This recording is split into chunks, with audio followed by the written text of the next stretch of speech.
Prairie Yard and Garden is a production of the University of Minnesota Morris in cooperation with Pioneer Public Television.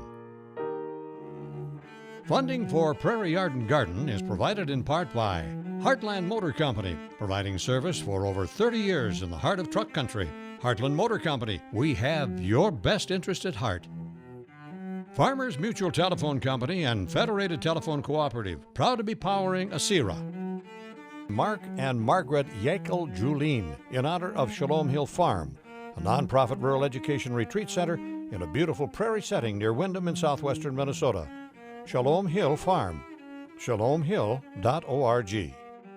Diamond Willow Advanced Care Assisted Living, providing custom homes with smaller settings designed especially for high care needs.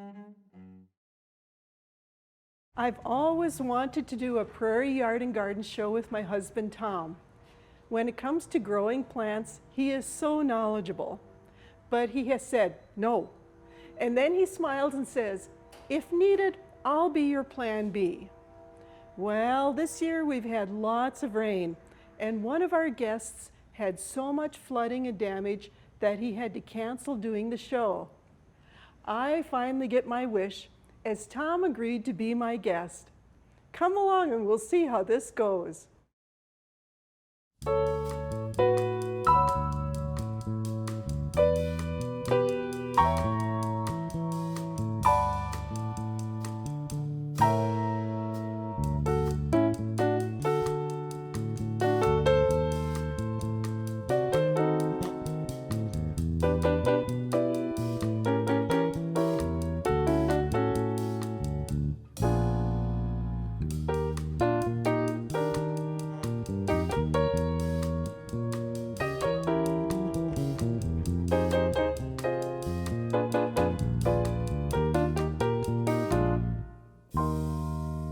Many of us had parents or relatives that always had houseplants.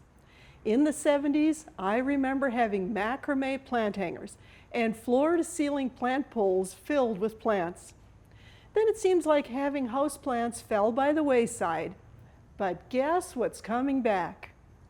One of my friends just heard an hour-long program on the popularity of having houseplants. Prairie Yard and Garden is in style too, as we visit with Tom Holm on this new, old trend of growing houseplants. Welcome, Tom. Thank you, Mary. Thanks for having me as you're part of Plan B. Tell us about your horticulture background. Well, I guess, Mary, you could say that horticulture kind of found me. I did not find it. When I graduated from college with my teaching degree, I had taken the obligatory horticulture classes just to get my credits for graduation, but I had no intention of going into horticulture. But about the time that I graduated, horticulture was becoming a very, very important part of the vocational agriculture curriculum. Well, none of the older guys in the departments I was in wanted anything to do with this new horticulture program. So they said, here, you're the new kid, you take it. And that's what happened. And lo and behold, when I had to teach it and learn it enough to teach it well, I found out that I enjoyed horticulture and actually had a knack for it. So that's where I got my start with horticulture. From there, we purchased a greenhouse in Nitchie, North Dakota. It was a bedding plant operation. We added a landscape portion to it, and we ran that for 21 years. Then the opportunity arose to come down and work for the University of Minnesota at the West Central Research and Outreach Center in the horticulture gardens. And I worked there for a little over 14 years as a greenhouse manager and grower of the plants in the garden. Tom, today we're at Anderson Florist Greenhouse and Garden Center in Alexandria, and we are just surrounded by beautiful plants. But what's all the buzz about houseplants again? Well, as you alluded to, when we had our greenhouse, we got in on just the tail end of what was then the plant craze. And why that declined and dwindled, I really can't tell you. But it is resurfacing again, and I think there's a number of reasons for it. Number one, I think we as a society are becoming more ecological aware of our surroundings. We want to be more sustainable and leave a smaller footprint wherever we've been as humans. So you'll see that in the green roofs on buildings, the LEED certified buildings, energy efficient buildings that are being built. You'll also see that in the farm to fork movement where people want to know where their food comes from. They're interested in eating healthy. And what better way of bringing that idea, that concept into the house, into the home, than working with houseplants? Well, there are some benefits of having houseplants too, is that correct? That is very much correct. We all learned in science class that houseplants take in carbon dioxide and give off oxygen. Well, obviously, if you have plants in your house, you are going to be eliminating some of the impurities there with giving off more oxygen. We always used to joke at the greenhouse that we were so healthy because we breathed all that hyperoxygenated air in the greenhouse. But more than that, plants are a great purifier of some of the normal toxins that we find in the current building of our homes. For instance, benzene, formaldehyde, and trichloroethylene are all present. Detergents, carpets, furniture, plastics, rubber, all those contain some of these toxins. And plants are an excellent way of eliminating and filtering those toxins. Additionally, it's been proven that plants have a relaxing, calming influence on us. There's been studies done in the hospital, for example, in the hospital industry, and it has shown that patients that are in the hospital that have an open window or a view through a window of a garden-type setting or trees heal much faster, have a much better mood, a much positive attitude. Hotel industry, the lodging industry, people that have rooms overlooking a garden-type setting are willing to pay a premium, and also those rooms book out much faster. Urban settings, it's been proven that if you have garden spaces, trees, shrubs, that the crime gets lowered in the inner city. So all these intangible effects come back to help us in the house. Additionally, the plants improve the air quality, and it's been proven through different studies that 3 standing plants in an office area, in an average-sized office building, can purify the air substantially. Or 6 smaller plants will have the same effect. NASA has done a study, and one of the retired engineers there has labeled plants as nature's air purifier. What are some of the best plants to have to filter the air and to increase and make our living better? Okay. Well, we have right here on the table 3 of the best plants from studies done that increase the productivity or improve the air quality. First one is called a peace lily, right here, this one. And it's a very tolerant plant to many different conditions, but it will drastically eliminate some of those toxins that we talked about. Probably the best one, and this is one that NASA even thought about putting up in the space station in the early years, is called the spider plant.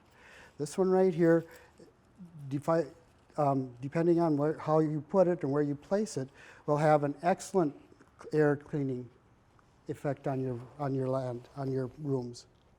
And this one right here is also touted as being a very, very good air cleaning, the pothos. Now, are these hard to grow? No. Any one of these that we're going to be talking about today are relatively easy to grow. They'd be house plants for beginners. Plants need just a few things to grow well. Okay? They need moisture, they need temperature, they need sunlight, a little bit of the proper fertility, and humidity. If you provide all 5 of those together, the plants will thrive. If you can provide some of those, most of those, your plants will tolerate the indoors and do well. If you don't provide enough of those, then you might be in a little bit of trouble.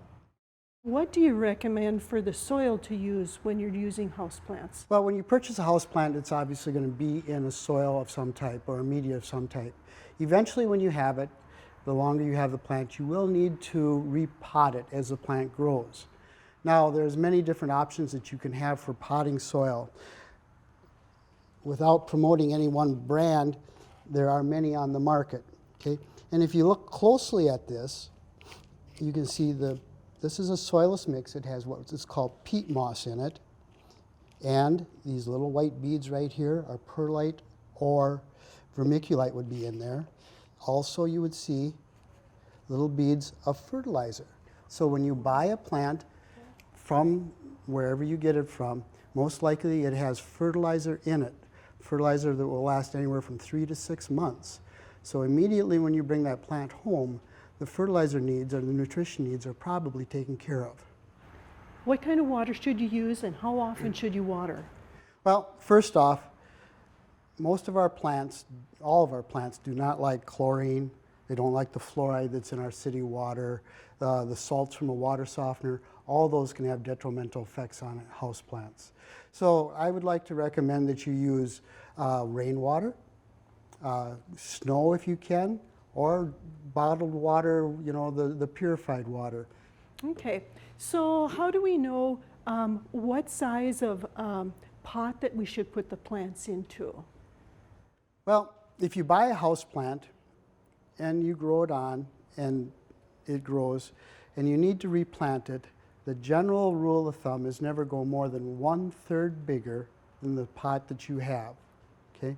If you're looking for containers, the minimum size of a container that I would recommend is going one that's about 4 inches deep to a maximum of 10 inches deep for some of the floor plants. Okay? If you go smaller than that, you're going to have problems. There's just not enough room for the roots to grow. And if you go much bigger than 10 inches, they get a little hard to move around the house. They get a little heavy. How about light? Because that's such an important thing to these plants, and how do you know where to put them or what do you recommend? Well, there's a lot written about care of house plants in the Northland, or in care of house plants. But unfortunately, for us up here in the Northland, there's not a lot of information. And we go through seasonal changes, definite seasonal changes. You know, in the spring and in the summer, we'll have bright, intense light. In the fall, the light starts going down. Winter, we'll have much less light. We might even have cloudy days. So the light that a plant needs can vary in your house. However, you may need to move plants around, or you may need to move them closer to the window and farther back from the window to adjust for the light that you have coming in. The plant's water requirements, which we were talking about earlier, vary depending on the temperature and the light it gets. Okay, if a plant is actively growing, in other words, in a high light place, warm temperatures, it's going to need more water, whereas a plant that's in a cooler climate, lower light, needs very little water, or much less water anyway. And a good way to tell how much water the plant needs for the beginner is to take your finger, stick it in the plant to the first knuckle. If it's dry that far, then water the plant. Okay? And when I say water the plant, water it so the water soaks all the way through. Now obviously you're going to want to have a saucer underneath there to catch that rinsate, that water. By watering it all the way through, you're cleansing that plant of the evaporated salts that may be coming in there, any salts from the fertilizers that might be in the soil, and it just promotes a much healthier environment for those roots. Can you ever put the houseplants outside over the summer? Actually, they do well. Many of our houseplants, you have to remember, are outside plants in the tropics or in South Africa, you know, South America, areas like that. And what they're doing is they are adapting to our climate in the house, and they're adapting the best they can. So most of the plants that we have adapt quite well to be going outside. They thrive actually many times if you put them outside. However, when you're going to do that, you have to be careful because they have a pretty soft life when they're inside, pretty soft life. So you can't just take a plant, put it outside in the sun in the summertime and be done. First off, wait until your temperatures, your nighttime temperatures, are about the same as those that you have in the house. Then you can put it outside. And keep them in the shade to start with. It's like a bedding plant or the plants you plant in the spring. They need to get hardened off. They need to get used to this outdoor situation. Then you can either sink the pot in the ground if you want to keep it in the pot. We leave ours on the patio or the deck for just a nice setting to view. You can do it many different ways. If you want, you can plant those plants right in the ground and replant them when they come out in the spring or in the fall. And when do you have to bring them back in? So you can't wait until, say, the temperature is supposed to freeze the night before. It's probably best to start getting those plants in when the nighttime temperatures start dropping down in the high 40s, maybe so that they don't get that chill damage. And when you bring them in, again, they'll have to acclimate to coming back in the house. You know, it's a big change to come from outside to in, and they might drop some leaves, you know, the lower light intensities, maybe the heat going, the drafts, everything. So they might drop some leaves, and then they will start regrowing again afterwards.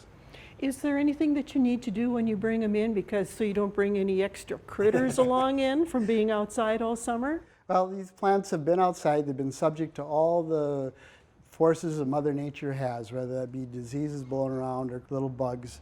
Outside, the rainwater will help wash that stuff off. But inside, it's a little bit different situation. First off, you can either use a spray and spray the plants with a systemic type insecticide to kill the bugs. Insecticidal soap, more of an organic approach, or something else that we've used that works very well is a very soft dish soap. But if you wash them down very well in that and get down in the crevices of the plant, it will do a marvelous job of getting rid of the insects. So I'm not saying you're going to eliminate all the bugs, all the possible insect pests in the house, but you can go a long ways. It wouldn't even hurt to put a little bit of it in the soil, the top part of the soil. Tom, would you be willing to show us some of the plants that you think are so easy to grow that most anybody watching could grow?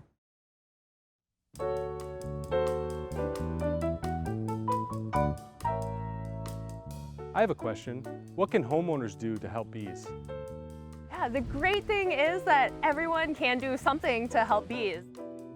A lot of these things will help honeybees, but also all of those other native bees that are really important to our ecosystems in Minnesota. So the number one thing is to plant flowers for bees. So around the bee center here, we have a lot of our other bee favorite flowers, like we have some Monarda and its hyssop behind me. We've got some Joe Pyeweed, lots of other flowers that bees will come visit and get food from. And the one really important thing too is to have flowers that will be blooming throughout the season. So early blooming flowers, mid-season, and then this time of year, you know, we're starting to get our goldenrods and asters because bees need to eat every day, just like us.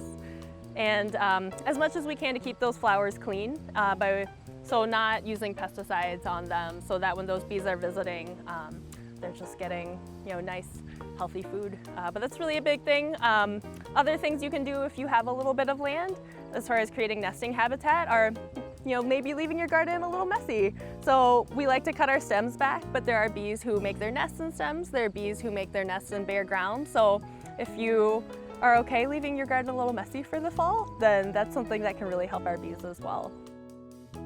Ask the Arboretum Experts has been brought to you by the Minnesota Landscape Arboretum in Chanhassen, dedicated to enriching lives through the appreciation and knowledge of plants. What we have here is a collection of plants that are fairly easy to grow in the house. Okay? And we're going to start with the spider plant. Now, one of the reasons it gets its name are these little plantlets that grow down along the rhizomes coming out. And they kind of resemble little spiders. But this is the one we talked about earlier that NASA even considered sending up into the space station because it purifies the air so well. This plant in the house, probably put it someplace where it's medium to high light. As it grows, it'll actually lift itself out of the pot. The roots will circle around, circle around, circle around, and it'll lift itself out of the pot. One of the nice advantages of this is that in the summertime, you can put this outside and it'll produce a spectacular hanging basket. Probably put it in a semi-shady location outside. The next one we're going to talk about is called an aloe plant. It's a plant that likes it to stay a little bit dry. It's somewhat of a succulent, as you can feel if you feel the leaves. So it doesn't need a lot of water. It will crowd the pot. Eventually you can divide it and get many, many more aloe plants out of here. And it's a great one to have in the kitchen because if you burn yourself, you can break off this little piece right here and there'll be a sap that oozes out of the stem, and you can rub that on your burn, and it's a great thing to soothe burns naturally. This one is called Sansevieria. Now there's about 60 different species of Sansevieria, so this is not just the only type you might see on the market. There's different colorations, different veinations, taller ones, shorter ones, but this is one plant that's almost indestructible. We had it up north in Nitchie when we had the greenhouse, and one of these, we had one that was about 3 feet tall. Put it in the church for some special occasion, and somehow or another that plant got forgotten about. Now our church was only open on Sundays, so the temperature dropped during the day or during the weekdays, warmed up on the weekends, up in the front where there's very, very little light, and the plant just tolerated wonderfully. So pretty tough to kill as long as you don't overwater it. And this is also one that we talked about doing a tremendous job of air purification, one of the top ones on the list for air purification.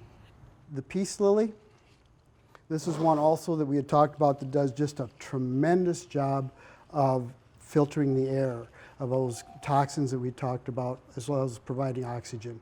A low light plant, if it's in too low a light, it probably won't flower for you in the house, but it will tolerate the low light very, very well. It'll actually thrive on low light. The one thing you have to watch out for with this one is that, and you don't see it on here, but it's very, very sensitive to the chlorine and the fluorides that are in salts that are in our water. So this one especially, you need to use the purified water or the rainwater or the snow water that we talked about. If it is getting sensitive, you can see are suffering the effects of the poor water. You can see right here, there's a little bit of browning on the tips. That would become even more pronounced if the water is a problem. Well, I saw that a little bit on this spider plant too. Is that the same thing that goes on with that one? Yep. Plants will kind of tell you what they like and what they don't like and what they need and what they don't need. And one of the things is the browning of the leaves. Again, our water is made for us humans. It's not made for our plants. You have to remember that they naturally are outdoor plants that are adapting to our situation indoors. So you need to try to do everything that you possibly can to promote their growth through the natural habitat. Pothos right here, another plant that is an excellent indoor air filter. Again, one of those top plants as far as filtering the air that we had talked about earlier. Medium light plant, sometimes you'll get them as a single stalk or single stem. If they start growing on a single stalk or single stem, what I would recommend is pinching that off right there, just taking a pinch. By pinching, it will induce stem growth from down below here, and you'll end up with a much thicker, fuller plant. Much more attractive, much healthier plant actually in the long run. Now, are there some plants, or is there a plant that you have that you would recommend that really can grow in a fairly low light too? Yes, there are. We have two plants here that are excellent for low light conditions. The first one right here is commonly called a Chinese evergreen. Okay? Nice variation of color on the foliage. Pretty easy to grow actually. Again, in super low light, you may not get quite the variation in leaf color.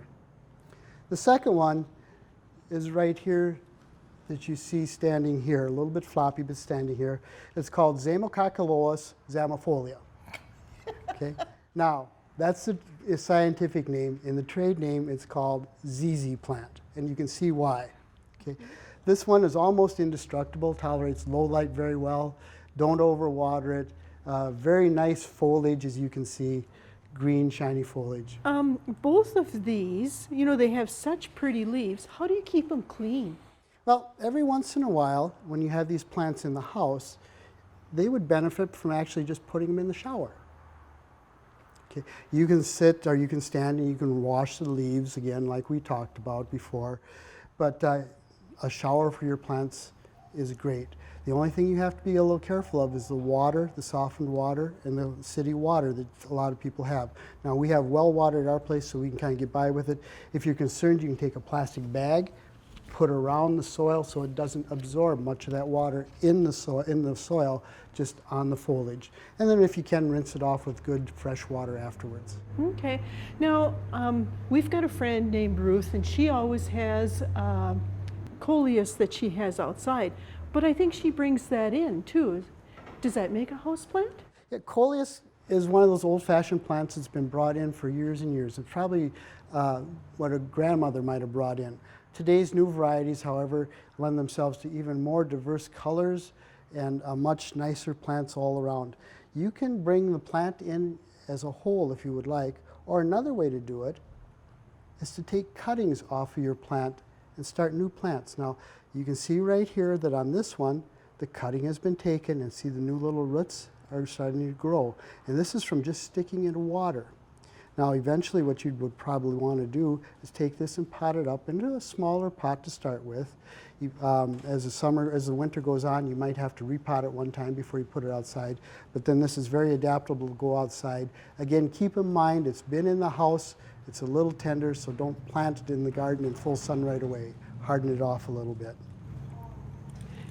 And this looks like it's an ivy of some kind here too, so you must be able to take ivy cuttings pretty easily. Oh wow, look at the roots on those. The same thing right here.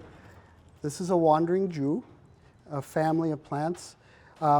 Again, these root very, very easily. You can see all the roots on here. But one more thing to notice on this, see the long distance between the internodes, or the internodes here? That's the difference, that's the space between a leaf here and the top growth, or the space between leaves.